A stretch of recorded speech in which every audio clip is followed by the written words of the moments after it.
హాల్లో నిర్వహించేవారు. అందరూ ఫ్రెండ్స్ కూడా వెళ్ళేవాళ్ళు. ఈవినింగ్ 2.5 hours స్పెండ్ చేసేవాళ్ళం. ఎంతో సరదాగా, అంటే మా పండగ అందరి పండగ అనే భావంతో అందరూ కలిసిమెలిసి ఉండాలని నిర్వహించడం ఎంతో ఆనందంగా ఉంది. ఇది 2వ సంవత్సరం నేను ఈ కాకినాడ జిల్లాకి వచ్చిన తర్వాత. వాస్తవానికి జిల్లాలు కలిసి ఉన్నప్పుడైతే ఈ హాల్ సరిపోయేది కదా, అంతమంది స్టాఫ్ ఉండేవారు. ఇది తగ్గిపోవడంతో కొంచెం ఫ్రెండ్స్ని మిస్ అవుతున్నాం సార్. టార్గెట్ తగ్గడం కాదు సార్, నాకు ఎప్పుడు టార్గెట్లు పెద్దగానే ఉంటున్నాయి. ఎంత రీచ్ అయినా అది మళ్ళీ ఎదరికి వెళ్ళిపోతుంది. లాస్ట్ మంత్ ఏమో చెప్పకుండా ఫార్మర్ శాంపిల్స్, ట్రేడ్ శాంపిల్స్ పంపారు, కానీ అప్పుడు రివ్యూ తీసుకోలేదు. నా చూడాలనుకుంటుంది. ఈ సంవత్సరం పంపలేదంటే పంపించారని కోరుతుంది. అంటే నాకు ఎప్పుడు పని చేసినా కానీ పని చేయకపోతే అడుగుతుంది, పని చేయనప్పుడేమో దొరికేస్తున్నాను. ఈ నెలేమో పిఎంఏ మా విజయాలు మొత్తం అందరూ పేర్లోకి వెళ్ళిపోయి గుడ్లోకి వెళ్ళిపోయి నేను ఇంకా పూర్లో ఉండిపోయాను. వాళ్ళ పని చేస్తే నేను చేయట్లేదు, నేను చేస్తే వాళ్ళ పని చేయట్లేదు. ఇంకా కోఇన్సిడెన్స్ ఉండలేదు.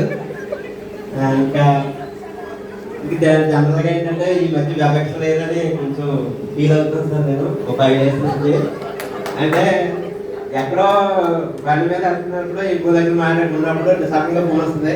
వెబెక్స్ ఎందుకంటే రాలేదంటే ఇంకా వాట్సాప్లో ఒక రోజు 10 నిమిషాలు ఇస్తే 20 మెసేజ్ వచ్చేస్తున్నాయి సార్. సెల్ హ్యాంగ్ అయిపోతుంది. ఛార్జింగ్ కూడా పొద్దున్నే నేను 1 గంట పెట్టుకుంటాను. ఎందుకంటే ఆ రోజంతా ఫోన్ మాట్లాడాలి.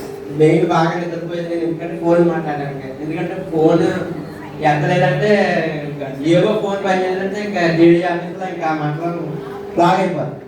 అంటే ఫస్ట్ ఆఫ్ ఆల్ బుర్ర ఫ్రెష్గా ఉండాలి, నైట్ బాగా మట్టిగా పడుతుంది సార్. ఫోన్ ఛార్జింగ్లో ఉండాలి. ఏ సమయంలోనైనా వెబెక్స్ ఆన్ అయ్యేలాగా నెట్లో డేటా ఉండాలి. ఆ డేటా అయితే లోడ్ లేకుండా డిపార్ట్మెంట్ ఇస్తుంది బాగానే. కాకపోతే అదృష్టం బాగున్నప్పుడు మనం నొక్కపోయినా అన్ముట్ అయిపోతుంటుంది. ఒకసారి అలాగే జేడీ గారి సంవత్సరంలో ఒకసారి అప్పుడు పాత టైంలో ఏదో తిప్పునే టైం సార్. అంటే మనం ఏం చేయకపోయినా ఆన్ అయిపోతాయి. అంటే ఈ వెబెక్స్ కూడా ఎలా ఉంటుందంటే ఇప్పుడు బాగా అప్డేట్ అయింది కదా సార్. గతంలో ఏదైనా ఆపుతున్నప్పుడు 3 seconds తీసుకునేస్తారు టైము. ఈలోగా జరగాల్సిన నష్టం జరుగుతాయి. ఇంకా వెబెక్స్ అయితే ప్లాట్ఫామ్ బాగుంది. ఎవరైనా కానీ రెస్పాండ్ అవ్వడానికి స్పీడ్గా ఉంది. జూమ్ ఏది పని చేయట్లేదు. కానీ వెబెక్స్ వల్ల ఏంటంటే మెయిన్ కరోనా వచ్చాక నేనైతే తిట్టుకునేది అంటే ఈ ఆన్లైన్ ప్లాట్ఫామ్ ఎవరు తయారు చేయడం ఆన్లైన్. ఎందుకంటే ఏ మూలన్నా ఎక్కడున్నా కానీ on time real time governance వచ్చాక ప్రతిదీ కూడా నేను అబద్ధం చెప్పినా కానీ కంప్యూటర్ అబద్ధం చెప్పదు కదా. సూపర్ సినిమాలో ఆలీగల్లా ఉంటుంది.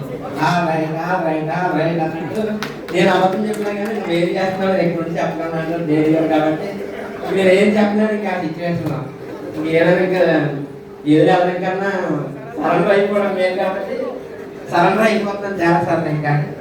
ఇంకా ఎందుకని ఎందుకు ఎదురైనా చేతిలో పవర్ ఉంది. నేను 100% అన్నీ చేద్దామని చూసినా క్యాపిటల్ మన ఉద్యోగాలు చేయలేకపోవడానికి. ఇప్పుడు నిజం చెప్పాలంటే అగ్రికల్చర్ ఉద్యోగం కన్నా ధాన్యం కొనుగోలు ఫోన్ చేయకపోయినా సార్. ఇక్కడికి వచ్చాక అది ఎవడో ఫోన్ చేసి మీరు ఎందుకు ధాన్యం కొనరండి అని నా మీద దళాలు ఎందుకని నాకు ఫోన్ చేసి నా మీద ఎగురుతుంది, నా మీద ఎగురుతున్నా పెట్టి సివిల్ సప్లైస్ ఫోన్ చేసి నెంబర్ ఇస్తాం కదంటే అలా ఓకే. ఇంకా కాలాతీతం అవుతుంది కాబట్టి మీ దగ్గర అంటే మీకు ప్రతిసారి అయ్యే మాట్లాడతాను. ఇంకా బోర్ పడుతుంది కాబట్టి మరి ఈరోజు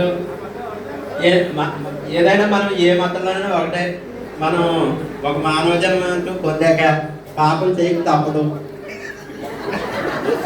అంటే కావాలని కాదు, దీన్ని not complete by motivation, situation demand.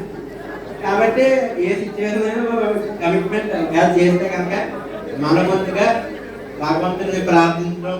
అంటే నేను ఏ పని చేశాక నేనైతే వాటిని నమ్ముతాను.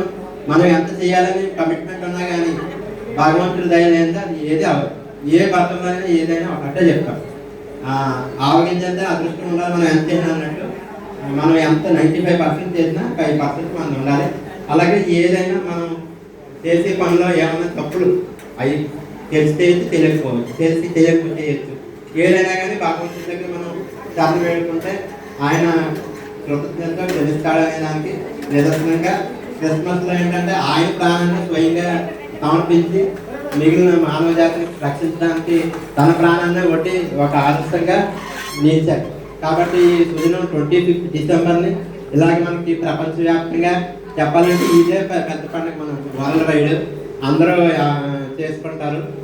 ముఖ్యంగా ఆస్ట్రేలియా ఉంది. కాబట్టి అందరికీ కూడా శుభాకాంక్షలు. నాకు ఈ అవకాశాన్ని పిలిచి మీద ఇచ్చినందుకు మా లేడీ గారు బాబు ఏ ప్రోగ్రామ్ వచ్చినా వాక్యాత సార్ ఆయన లేకుండా ఏ ప్రోగ్రామ్ ఇందులో ఉండదు. Thank you sir, very much sir. అది చివరిలో నాకు కూడా ఇస్తుంది. అది కాదు, ఏదైనా సద్గురుమూర్తి ఒకటి అదృష్టవంతుడు. ఎందుకంటే వెబ్ఎక్సారి మీటింగ్ అవని నిన్ను 100 సార్లు సార్ తలంచుకుంటారు. అంటే ప్రతిసారి నిన్నే పిలిచిన మమ్మల్ని ఎప్పుడు పిలవరు. అంటే చూసుకో నువ్వు ఎంత అసలు ఆశ్చర్యపడినవాడు. Okay, thank you very much. ఒక మంచి వాక్యాన్ని చెప్పావు. ఎందుకంటే వరల్డ్లో